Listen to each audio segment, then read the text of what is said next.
Would you rather your life be harder, but you get to do stuff that you love every day? Or your life be easier, but it's consumed with stuff that you don't like doing, and it almost seems like it's a waste of your time? What are the results that you want? What is the process necessary to achieve that result? And what is your identity, aka who are you? And is there anything outside of alignment with that? Because the grass always looks greener from the outside, but the grass is greener where you water it, and you're not going to water it if you're not enjoying the process. Next Level Nation, welcome back to another episode of Next Level University, where we help you level up your life, your love, your health, and your wealth. We hope you enjoyed yesterday's episode where we talked all about bad habits. Have you slipped into a bad habit or back into a bad habit? Today, for episode number 1624, what should your ideal day look like? The reason I wanted to do this episode, Alan, is because many times people, when I was on their podcast, would say, how does someone find their thing? How do they find their purpose? How do they find their calling? All of that stuff. And you've heard me say this before, and whether you're watching or listening, you've heard me say this before as well. I would say, imagine you never had to worry about money again. You never had to worry about money again. But you had to do something in the service of others, in the service of the world, in the service of the environment, for the betterment of mankind. What would you do? And when I've worked with a lot of podcasters specifically, but these podcasters have other businesses, and they have families, and they have hobbies, and they have interests. And what I've really come to understand is if we can figure out what is your ideal day look like, not what are the results you want, I think that's a really good place to start. Now, obviously, understanding the results you want and setting goals based on that is super important. But the only way you're going to get the results you want and accomplish the goals that you want to accomplish is if your day is set up in the right way, where you're actually going to do it sustainably enough for you to actually get those goals. So that's really what I wanted to chat on today. Not what do you want to accomplish? What does your ideal day look like? Realistically.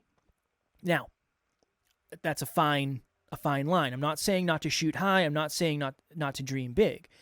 But on episode number 7 of the Hyper Conscious podcast, throwback, solo episode, miserable at life, miserable at my job. I believe it was getting burnt out in the rat race, I believe was episode number 7. It was called Scratching the Surface. Getting burnt out in the rat race. Yeah, I remember because I liked Scratching the Surface. I listened. And I liked that concept. I appreciate that. You're an OG.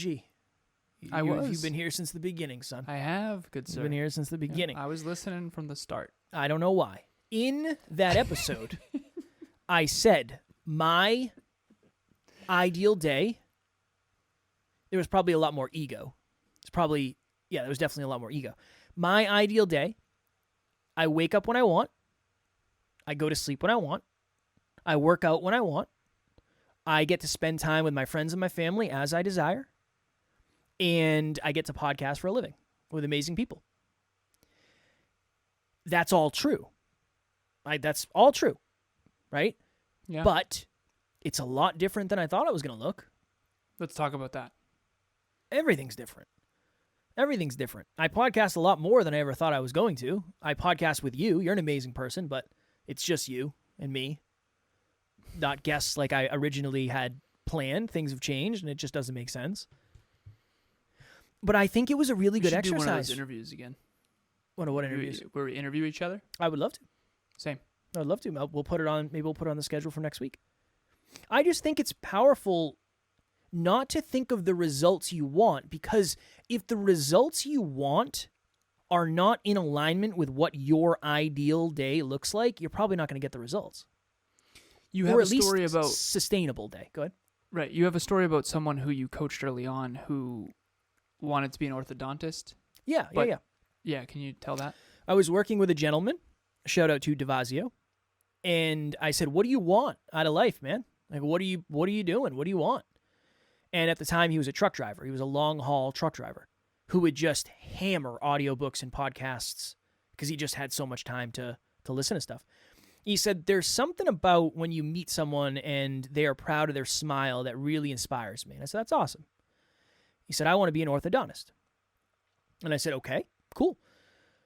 Let me look into what that takes. I don't know. I don't really understand the process of that. I don't know. So on our next coaching call, I said, all right, I did some research, and based on what you want to accomplish, you're going to have to go to school for a long time, and then you're going to have to open your own practice most likely, and you're really going to be stuck somewhere for a long period of time. Let's talk about what motivates you and what your core values are as a human. And we were going through, and he said movement, the ability to move about freely and just the freedom to not be attached to one place is super important to me. I said, okay. What was the other one? I don't remember. I think that was the big one. Movement / freedom, mating / romance, mission / purpose. Those were all aligned. Mastery / status. And that was aligned. And materials and possessions. Materials / money, yeah. It was mostly the, I like the ability to go where I want, when I want. And I said, all right, cool. The result you want is very clear.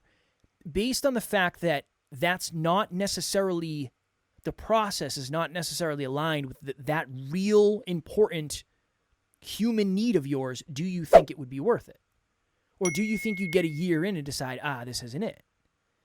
And we had a real conversation that day, and he ended up going into real estate. And he's been, we haven't talked to Devasio in a minute. I'm guessing he's the type of person that's going to be successful at whatever he does because he's a really hard worker and a really consistent human. Last time I spoke to him, he actually sent me, because he was considering coaching, he sent me his P&L, profit and loss. He's doing, I think, very well. Very good. Very happy for Devasio. Devasio's a good human. But it was that conversation of, I understand what you think the goal is that you want, but is that the way you actually want your days to be set up?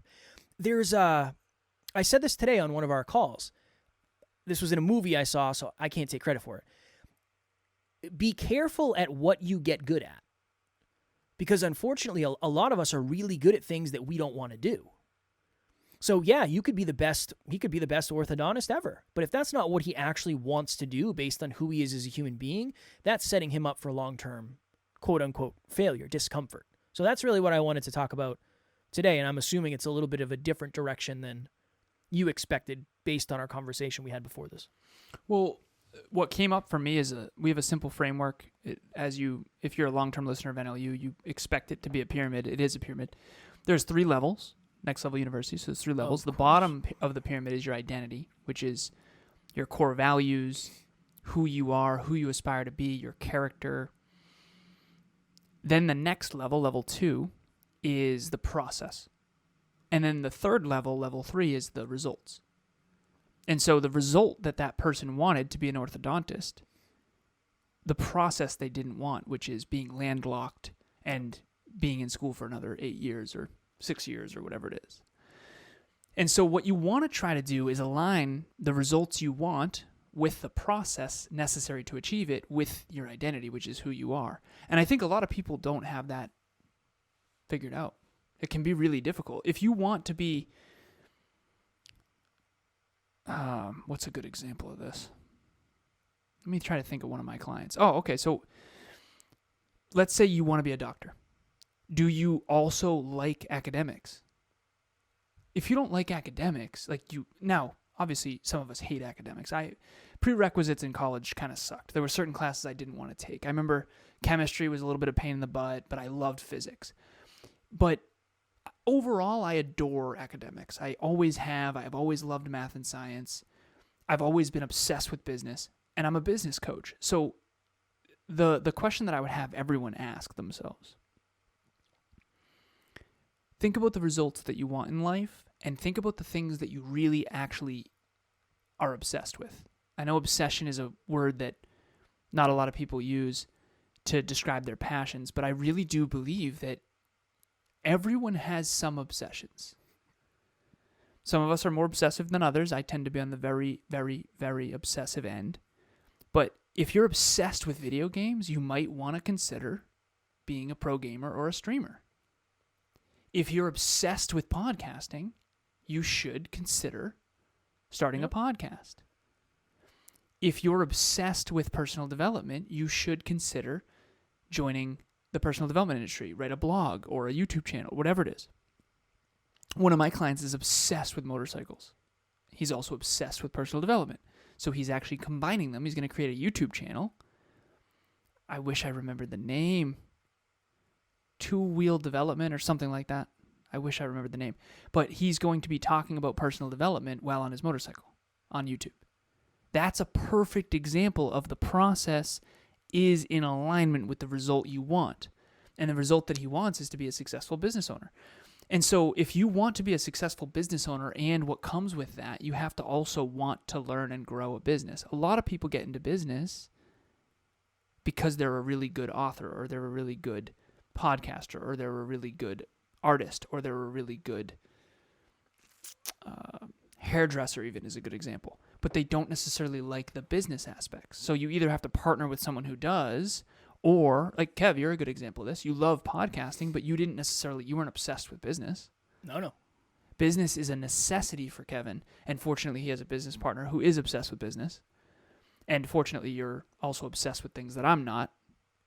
Building relationships, sales, all kinds of stuff. UFC, rap. Yeah. All that valuable stuff. Yeah. All that really valuable stuff. Mm-hmm. But that's really what I want for everybody, which is what are the results that you want?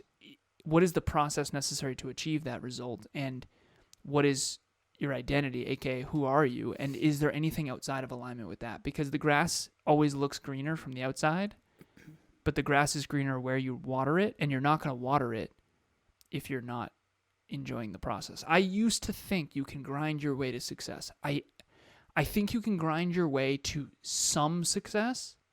I certainly have. But you're never going to be world-class or really, really break through at something that you don't like at all. You're just not. Now, do Kevin and I like every day? No. But we obviously are obsessed with personal development, self-improvement, existential questions, talking into these microphones, having deep conversations about life. I mean, we are. You could never talk for 1,624 episodes on something that you didn't, that you weren't obsessed with, at least to some extent. Hello, NLU listener. Thank you, as always, for listening to Next Level University. Real quick, I just want to jump in and let you know about the Next Level Dreamliner. This is a journal that I use every single day. Achieve your dreams 90 days at a time. It breaks down your dreams into goals, milestones, and daily habits. We hope you enjoy it. The link will be in the show notes. Olive branch for your client. Wisdom on Wheels could be a very good title. Wow. If you want the alliteration of W's or wheels of wisdom. I do believe this person listens. So two-wheel wisdom. Two-wheel Two-wheel. Wisdom. If it's on a motorcycle specifically, reach out. If you need help naming it, reach out. I'm happy to throw You've some. named many a shows. I've named hundreds of shows at this point. Most of them well. Some of them well. Some of them probably not so well. This was my thought. No, this is more of a rhetorical question than anything. Okay. Would you rather your life be harder, but you get to do stuff that you love every day? Or your life be easier, but it's consumed with stuff that you don't like doing, and it almost seems like it's a waste of your time? That would be a question that I would ask. I would rather struggle more and podcast more than struggle less and podcast less. That's because I'm very passionate about it. I wouldn't go back. I don't want to go back. I love this.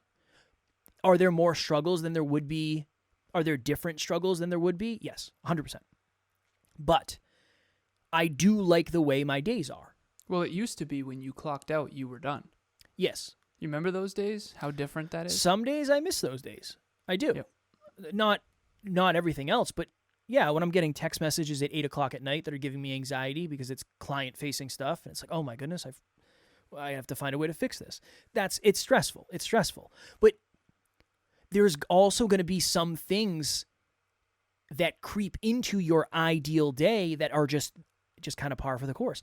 My ideal day does not, it would not have consisted of making sure that I'm batching hundreds of messages a day, but that is necessary. So it's almost like you shoot for ideal, and then you figure out what's realistic to create ideal, And then that improves and that improves and that improves.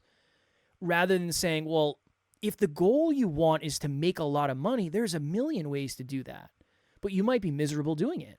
You might be better off making, and Gary Vee talks about this all the time. I don't listen to Gary Vee anymore, but this is always something that resonated with me. There are some people that they'd rather make $55,000 a year and do something they love and have a short commute and be at home every night for dinner and be at their kids' recitals and baseball games and whatever, soccer games, basketball games. That is more important to them. But if you think about it, that is what your ideal day looks like. That's what you're saying is my goals are actually to make sure my day is ideal in alignment with what I value as a human. And I think that would be my next level nugget, because I know we have to hop here. But that's really what I wanted to discuss in this episode, because I just think it's a different way to set goals. It's a more informed way to set goals. And that's why we're so big on the awareness of, if you have massive goals, awesome. I love that for you. As long as you love the process. Because if you don't love the process, you're going to end up regretting that. We're actually going to talk about regret a little bit tomorrow as well.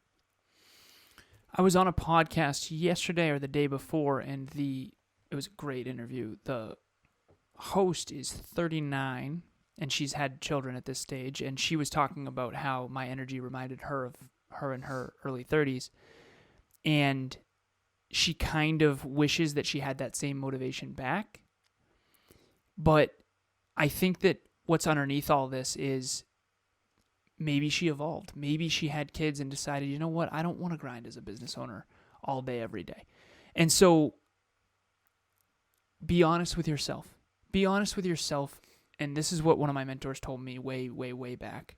And this was probably the best advice he ever personally gave me. Never do anything that feels too unnatural. If it feels too unnatural, you're not going to be able to sustain it. For me, it feels really unnatural not to work consistently. It doesn't feel right for me. And I don't know if I've ever been able to explain that. We did the push-pull, motivation, inspiration, calling stuff.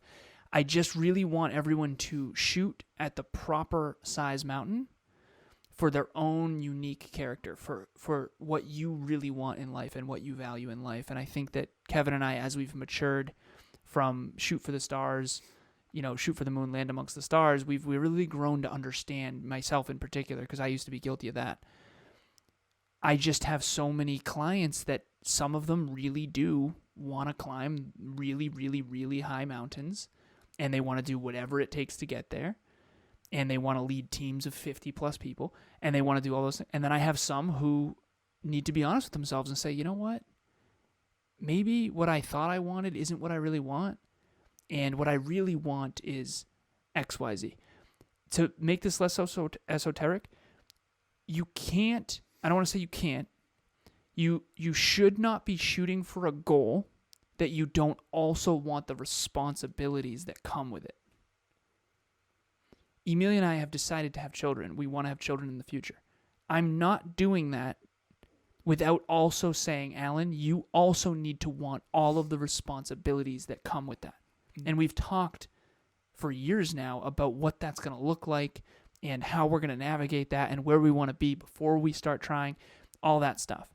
And so hopefully all of us can make more informed choices about the mountains that we climb and the things that we want in our life, because I've always wanted to be a father, but I also need to in advance decide to take on the responsibility of what that's going to entail, knowing that I'm not a father yet, so I don't fully know yet, but at least I'm going in informed and with that sort of understanding. So I'm hoping that when you have children, I can take vacation, like a vacation. No children for, maybe we'll adopt at some point. I don't know, but maybe I'll do some traveling when you're changing dirty diapers. Sounds good. I'll never see these spawn because I'll never see them. You'd be Uncle Kev. Well, Uncle Kev from a distance, virtual. You know what I mean? Well, they'll have VR goggles on. That's true. Yeah, times are weird. Times are weird. All right, we got to get you out of here because you have a call, my friend. If you have not yet purchased your tickets, whether they are virtual or in person for Next Level Live, please do so. We would absolutely love to have you there. And don't wait till the last minute, because we only do this once a year. And if you are interested, I just don't want you to miss out and have to wait another year. And who knows what's going to happen over the next year. Obviously, a lot changes. So link will be in the show notes. We would love to see you in person or virtual. Either way, we are grateful. And our goal is to deliver as much value and a few laughs as well. At this point, I think we're 26 or 25 days out. If you haven't got your tickets yet, please do. Can't wait to see you. Hope we get to see you. Also, we have book club every single week, 12:30 p.m. Eastern Standard Time. We are reading a book called The Courage to be Disliked. It is helping all of us lean into who we really are and overcome the fear of judgment, which I know many of you, I certainly struggle with, always have. So it's helping tremendously. It's a like-minded group of people. So the registration link for that will be in the show notes. If you've never tried it, give it a shot. Tomorrow, for episode number 1625, as I alluded to, what can our regrets teach us? I don't know if there's any such thing as living without regrets. I don't know. I know some people say it. I definitely have regrets. I know Alan has regrets. So we'll talk about regrets tomorrow and the lessons that they will leave for us. As always, we love you. We appreciate you. Grateful for each and every one of you. And at NLU, we don't have fans. We have family. We will talk to you all tomorrow. Talk to you soon. Next Level Nation.